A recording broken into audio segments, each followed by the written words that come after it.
What's up, everyone? It's your boy, a talking Marshmallow. Happy Thanksgiving today, and with a full round belly, we're going to have a little after dinner discussion about Freyja and Triandra. Especially Freyja, since she's one of my favorite characters in the story. Not because of any normal reasons, of course, but because she's like this totally yandere cocoa goat thing who's totally, completely out of her mind. And then the last chapter happened, she went from to almost instantaneously. I'm not entirely sure why the sudden mood swing from Freyja and how we are now the assholes for not taking up on the kind Freyja's offer and making her go and causing Plumeria and Triandra into homeless peoples. But I suppose sudden mood swings and complete bipolar disorder is something that should be expected from crazy persons such as herself. And that is why I like her, because Freyja is hot, and she suffers from brain damage. It is a pity, such a pity, that she's not a healer, because she would have been a really good addition to my team. As she is now, a light goat that gives attack, I'm not sure why I'd pick her over Peony and more during light seasons. Now, that is not to say Freyja's a bad unit. Far from that. Oh, she's got a built-in damage reduction and distant counter weapon. Oh, she's got the whole beast +2 attack base and -4 at dev while initiating while follow-up denial. Oh, she's only got like this whole stupid low all and bonus stealing and punishing properties, which puts both Legendary Julia and Legion to shame, by the way. And finally, she comes with Pulse Smoke for good measures. So, all this put together seems to be giving her the express purposes of being a main tank, or something like Aether Raids. Yet, she suffers from very basic problems. Being a green unit, a mythic hero, a cavalry hero, and probably also a beast hero, Freyja's problem is because of what she is. This was the same issue I had with New York Leth, which made me very skeptical. And despite the fact that Cocoa Goat here is a complete power creep of that New York Leth, with the exception of being able to deal some true damage. Oh, you know what? I just remembered something really stupid, okay? Remember that time when I made an analysis on Halloween Grima? How she's a power creep version of Claude, in my opinion? Well, some idiot just picked the whole line about Grima's weapon with the whole 30% HP recovery versus 50% HP recovery, and you know, speaking of context, I don't even think he even considered the context one bit. He just took that line about the recovery and just spinned with it. And, well, don't be like him. Let me explain. When you make an analysis of a character, you gotta consider something more than just comparing side by side. Especially if we're talking about something like power creep. So why is Grima better than Claude?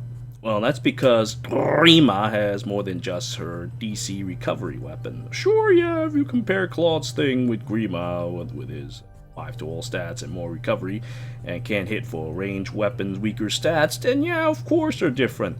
And not necessarily power creep, but then you also gotta consider, oh, hey, wait a minute. Our pal here has, oh, I don't know, a Pref A slot. Well, Jack Claude doesn't get jack shit. You know, that the whole A slot that gives, oh, I don't know, a old shield, you know, so you don't get completely destroyed by archers. A -6 to attack and res, which is pretty much 6 to attack, dev, res. Oh, I don't know, a special cooldown charge to +1 per foe's attack, which is pretty huge. Ooh, suddenly, I guess the whole, oh, I heal fit 20% more. Doesn't really seem like such a huge deal now, doesn't it? Especially when you consider that Claude himself is not exactly, especially tanky. And he also have to mainly rely on his 5 to all stats. He also have to give up his A slot for close counter. And he has to use an Iode shield for his A or his seal slot. Then there's the whole, oh, well, you know, even you might be too tanky. You might not need all that extra healing done. Grima is suddenly a lot stronger, don't you think? Honestly, yeah, okay. Maybe she's a green dragon and she gets ripped in half by falchions, but you know, I can't say I've run into a single falchion user. Have you?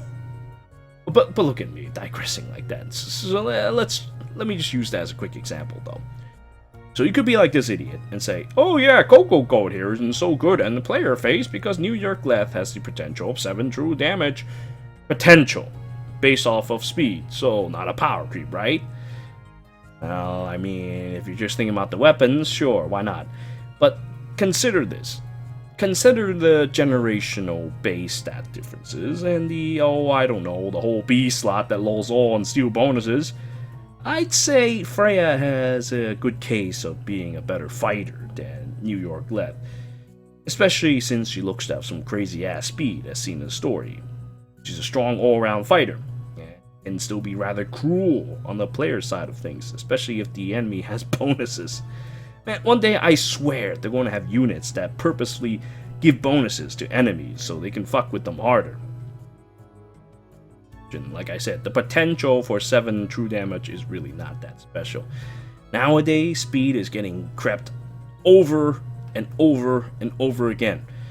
Being high speed right now is actually an endless contest that, I don't know, it's just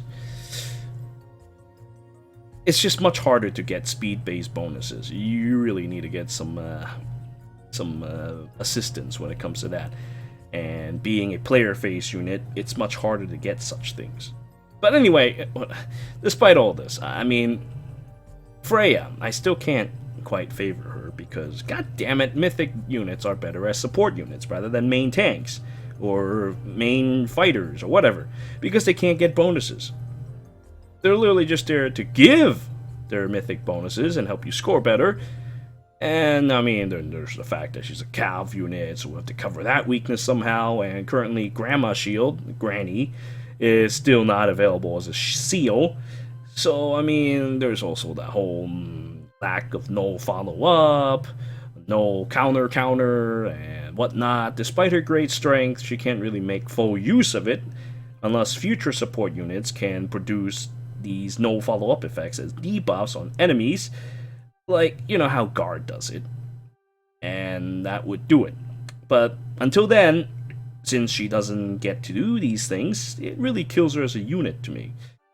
I mean, yeah, I guess we can kind of ignore the extra weaknesses Beast may have to the likes of Ruptured Sky or some Beast-specific killing weapons. But the others are just such huge liability these days, since, well, I mean, everyone and their mother can just negate a follow-up attack these days, which is why I don't run New York Leth much. I don't use her at all, despite having her. And why Coco Goat is likely going to suffer the same fate if I have her. Like, I mean, if you have a bike, why bother with this sort of thing, you know? Especially since her slot in a light team is much better served with Peony and More, who gives a ton of speed, and more speed, making Bike the premier tank now and forever. Such a shame, too, because I genuinely liked Freyja, and would have loved using her. Being light, I can't use her as a defense where she would be better served. That is a pity. On the other hand, though, Triandra, now that one's really good. As you can imagine, well, the main reason why I use Yoon in my Dark Defense team is because she gives a ton of speed for my Bike and my God Bailiff, allowing in the fully abused damage reduction.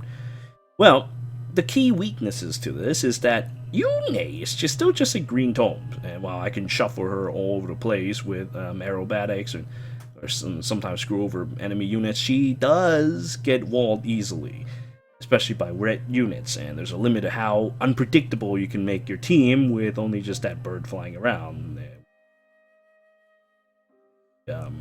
Guidance and everything. Well, with Triandra, now I can do that. You get an aura that weakens enemy defenses, definite res, I think, by my 4, and you also get speed, because I guess we get to rerun on... Yeah, we get a rerun because Yune is dark speed as well. So, she also is very likely to guard units while she's at it, but... don't have to say... Rally Guard might be a better choice of making her a general menace on the enemy. Because, no, I don't know. I'm just thinking about it, okay? So dance require you to make a move first. And you know how like the AI likes to make stupid moves? Get themselves killed. So they end up dying, whereas guard would have saved them. So, you know, sometimes with rally guard, they don't, from ruse, they don't get themselves killed, enter a mode of self-preservation, yada yada yada. So that's something really gotta consider when you build your defenses around a ruse user or something like Triandra, who spreads guard around. For me, I think sticking her near a restore healer will probably solve this issue, since they tend to heal first, and then what will end up happening is that they get danced, and then they move around and restore someone else, and do something else unbecoming afterwards. I don't want to tell you how to build your defenses though, because especially since there's only so much you can do with units that you have, but I think Triandra is definitely well worth the look. Now finally, let's have a little chat about the banner itself before we go. In my opinion, the banner is crazy sick. We've got 3 mythics in Hel, Freyja, Triandra. Hel is hilarious as a defense unit, well, sometimes. And while Goat Lady isn't as good as a mythic hero in my opinion, he still should be good elsewhere, right? And Gred looks to be rather decent. I've been wanting more Brave Marshmallow copies, to be honest with you, especially since everyone and their mother has attack speed push. I think I'd much rather just merge my Marshmallow now, get attack speed push somewhere else, and have her do some serious damage instead. I mean, of course, she'll insta-gib the aforementioned Coco Goat, because Coco Goat's a green cavalry. She's gonna get completely destroyed, and is one of the reasons why using Freyja is just so hard to swallow. Then, there's her application as a defense unit, or a 3-dancer clear unit on some stupid maps, just generally being a really powerful player unit for 3 houses, limited battles, or resonant battles. I think she's a great investment in my opinion. Both Brave and regular Marshmallow. Brave is great for all-round use. Marshmallow is great for one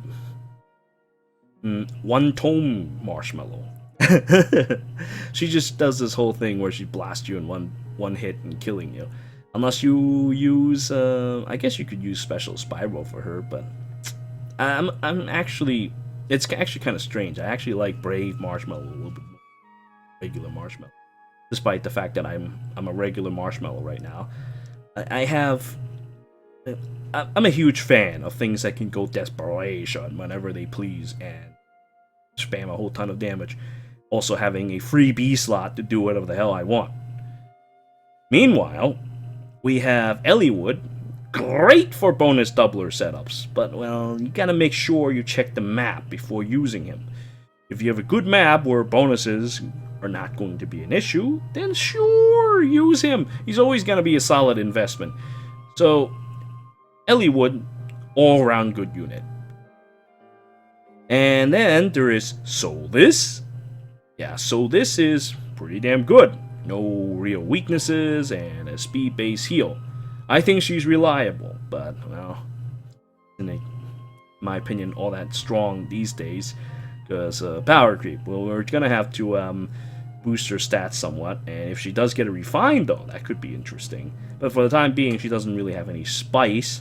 I suppose you can give her no follow up and make her stronger, but yeah, she needs damage reduction. Oh, you know what? That's fine. That's fine. That's why God created Flame. Yes, Flame with Soul. This actually makes sense too. Yeah, I should do that someday. But no, wait, she can't get Mythic bonuses. God damn it. I hate Mythic heroes. I hate them so much. They're like stuck going one place or another. Ugh.